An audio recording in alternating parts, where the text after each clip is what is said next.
En méditant sur les perfections du Sauveur, nous sentirons naître en nous le désir d'être entièrement renouvelé et transformé à sa pure image. L'âme désirera ardemment ressembler à celui qu'elle adore. Plus nos pensées s'arrêteront sur Jésus-Christ, plus nous voudrons parler de lui, et mieux nous le représenterons aux yeux du monde. La Bible n'a pas été écrite pour les savants seulement. Elle a au contraire été écrite pour le peuple. Les grandes vérités fondamentales du salut y apparaissent aussi claires que le jour. Ce ne sont pas ceux qui la lisent qui risquent de tomber dans l'erreur ou de s'égarer, mais ceux qui veulent suivre leur propre jugement, au lieu de la volonté de Dieu clairement révélée. En ce qui concerne les enseignements des Saintes Écritures, ne nous fions pas à l'opinion d'un homme, étudions la parole de Dieu pour nous-mêmes. Si nous laissons à d'autres le soin de réfléchir à notre place, nous ne parviendrons pas au degré de développement dont nous sommes susceptibles. Par défaut d'exercice, les nobles facultés de l'esprit s'atrophient au point qu'elles en arrivent à ne plus saisir la signification profonde de la parole de Dieu. Par contre, elles prennent plus d'ampleur lorsqu'elles s'appliquent à saisir l'enchaînement des vérités bibliques. Rien n'est plus propre à fortifier l'intelligence que l'étude des Écritures. Aucun livre n'égale la Bible pour élever les pensées, pour donner de la vigueur aux facultés de l'âme. Si les hommes l'étudiaient comme elle doit l'être, ils posséderaient une largeur d'esprit, une noblesse de caractère et une constance de dessein qui se rencontrent rarement à notre époque. En revanche, on ne tire que peu de bien d'une lecture hâtive.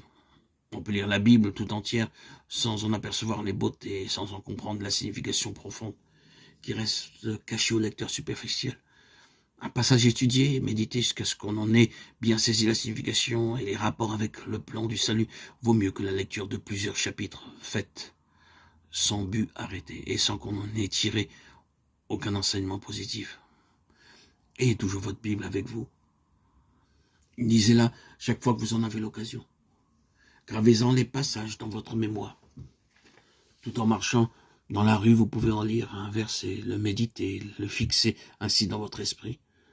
La sagesse ne s'acquiert que par une attention soutenue et par l'étude faite avec prière. Il est des portions des Écritures qui sont trop claires pour n'être pas comprises. Mais il y en a d'autres dont la signification n'est pas facile à saisir. Il faut comparer les passages entre eux et les sonder avec soin, réflexion et prière. Une telle étude sera richement récompensée. De même que le mineur, en creusant la terre, découvre des filons du précieux métal, ainsi celui qui sonde avec persévérance la parole de Dieu comme un trésor caché y trouve des vérités de la plus grande valeur qui échappent au regard du chercheur négligent. Les paroles de l'inspiration serrées dans le cœur sont comme deux cours d'eau jaillissant de la source de la vie. Il ne faut jamais s'adonner à l'étude de la Bible sans prier. Avant d'ouvrir ces pages, il faut demander l'illumination du Saint-Esprit. Elle nous sera accordée. Quand Nathanaël vint à Jésus, le Sauveur déclara « Voici vraiment un Israélite dans lequel il n'y a point de fraude. » Nathanaël lui demanda « D'où me connais-tu » Avant que Philippe t'appelât, lui répondit Jésus, « Quand tu étais sous le figuier, je t'ai vu. » Jean 1, 47-48.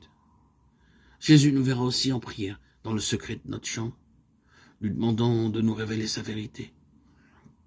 Les anges seront avec ceux qui recherchent humblement la lumière divine. Le Saint-Esprit exalte et glorifie le Sauveur. Sa mission consiste à nous présenter Jésus-Christ, la pureté de sa justice, et le grand salut que nous avons par lui. Il prendra de ce qui est à moi et vous l'annoncera. Jean 16, 14, dit Jésus. L'esprit de vérité est seul à même d'enseigner la vérité divine. Qu'elle n'a pas la valeur attachée à la famille humaine par un Dieu qui livre pour elle son Fils à la mort et qui donne à l'homme son Saint-Esprit comme instructeur et comme guide permanent.